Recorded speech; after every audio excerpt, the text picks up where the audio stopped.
Well, I hope you're almost ready for your technician class exam and that you've been studying very hard. This will probably be the last video I do for a little while here.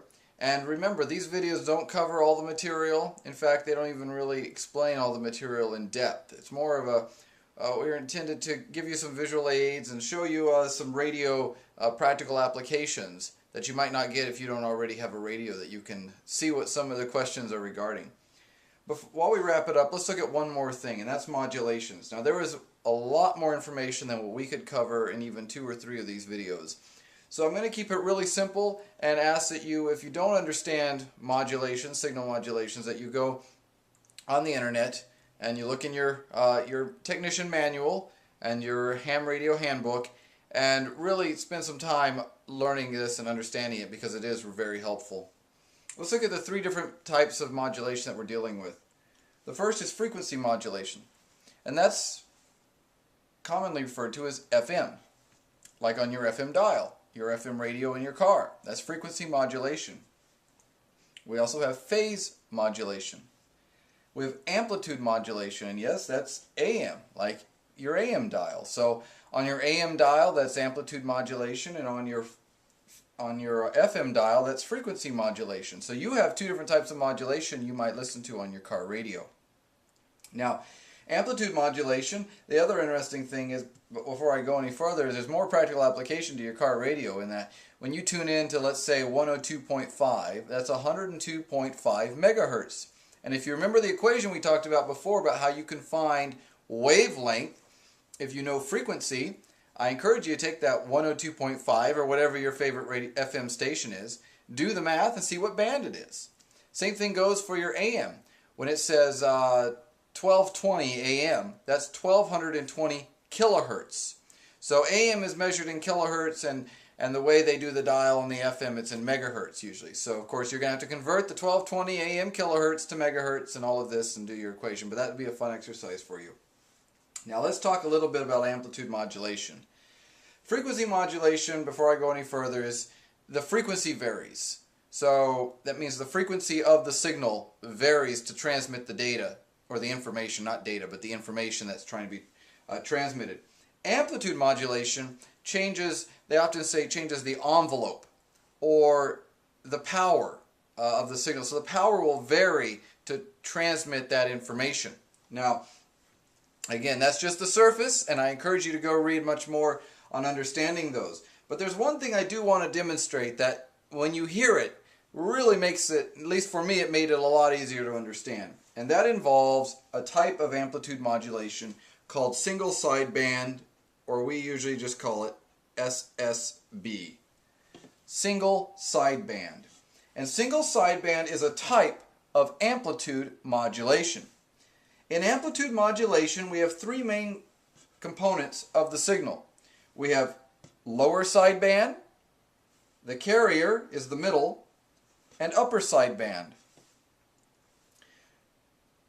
What you can do with an AM signal is you can actually cut out the carrier, and it leaves you with 2 sidebands.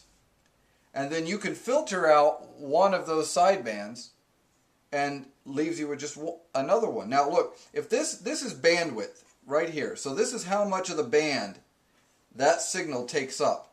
So that AM signal, the reason it sounds so great in your car, that big fat signal, is because it's taking up this much bandwidth.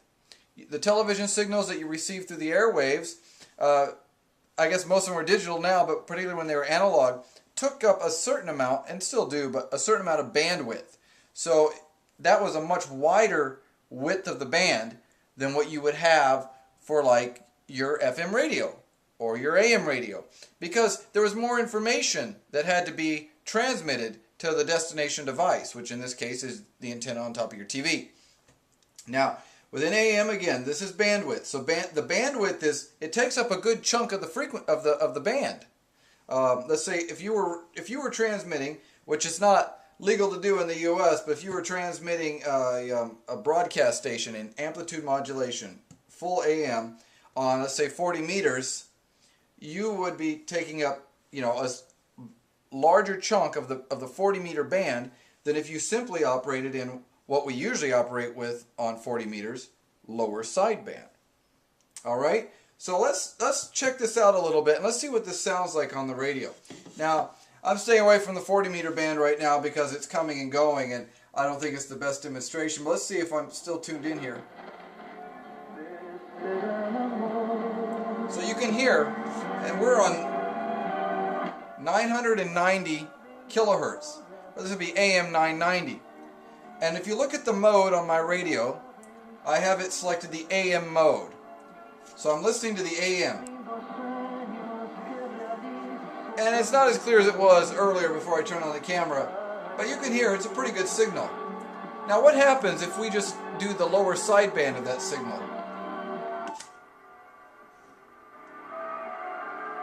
Well, it's a lot weaker to our ears, and we're not hearing the full body of the music. We're not hearing all the harmonics and overtones because we're only hearing a slice of the information. And we're listening to the lower sideband. We're listening to this part of the signal. Now what happens if I tune up? Aha! That's the carrier. That's that big fat carrier, that continuous wave, that direct current that's driving the AM signal. Hear it again. The carrier wave. We go back to AM. Now we're listening to both sidebands and the carriers in there.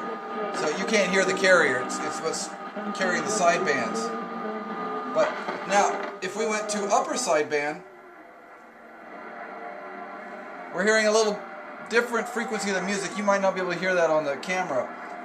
And now we're going to tune down to hear the carrier because we're on upper sideband. There it is.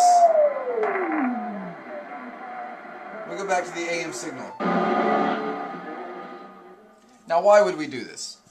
Why would we cut out part of the signal and make it so maybe it doesn't have the luster of sound? Well, to save bandwidth is why. When you're simply talking to someone, remember there's no music allowed in amateur radio, on the amateur radio bands.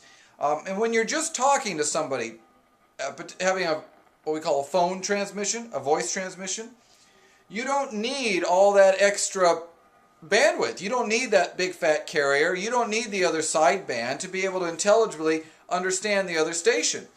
All you need is one of the sidebands. So you're going to commonly operate in lower sideband or upper sideband.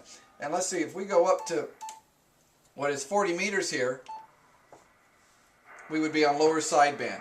It's pretty quiet on that frequency right now, and 20 meters would be on upper sideband. If you go on to your general class, you'll learn all about that. But that's the general idea of the carrier and the upper sideband and lower sideband within amplitude modulation.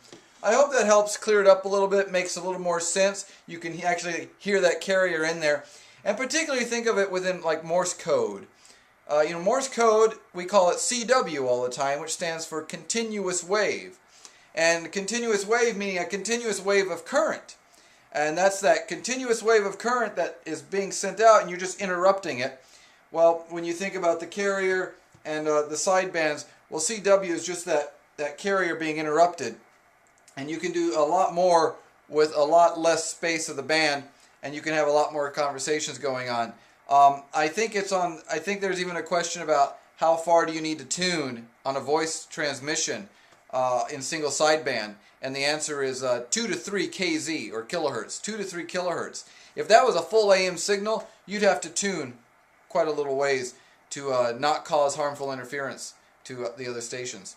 Well, I hope that helps, and like I said, this will probably be the last video for a little while, so study hard, use the internet resources, and find a place to take an exam. And if you're planning on taking the one this next week in Orlando, I will see you there, and good luck.